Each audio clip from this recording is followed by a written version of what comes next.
প্রিয় ইসলামেরা, এটা হলো মাদ্রাসা কবরস্থান। এটা দক্ষিণ হালি শহর হাসপাতাল গেটে অবস্থিত।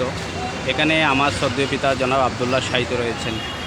প্রিয় ইসলামেরা, এই কবরের মধ্যে দুই প্রকারের মানুষ শাহিত আছেন।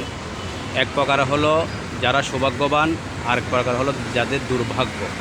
এবং সৌভাগ্যবান ব্যক্তি কারা, মায়াত কারা, এবং দুর্ভাগ্যজনক মায়াত কারা, তাদের পরিচয় আমি বলবো। সেই জন্য আজকের আয়োজন।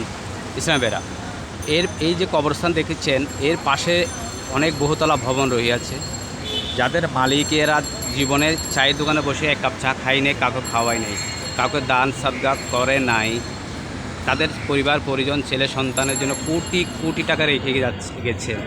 এখন প্রশ্ন হলো, এই যে সন্তানগুলো পাশে আলিশা রহমতুল্লাহ জামে মসজিদে নামাজ আদায় করে, এই নামাজের পরে মোনাজাত আমরা যেটা করে থাকি মা বাবার জন্য, রাব্বির হামহুমা কামা রাব্বায়ানি সাগীরা ওয়াফুর রাব্বির হামহুমা কামা রাব্বায়ানি সাগীরা, এটা বলার সাথে সাথে এটা আল্লাহ পাক শিখিয়ে দিয়েছেন এভাবে বলার জন্য।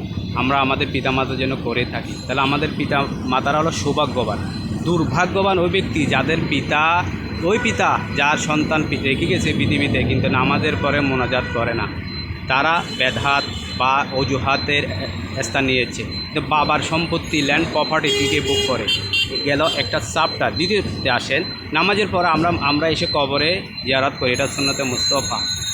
ওই ধরনের যাদেরকে পৃথিবীতে কোটি টাকার সম্পত্তি দিয়ে গেছেন, তারা কিন্তু কবরে এসেই দাঁড়িয়ে জিয়ারত করে না।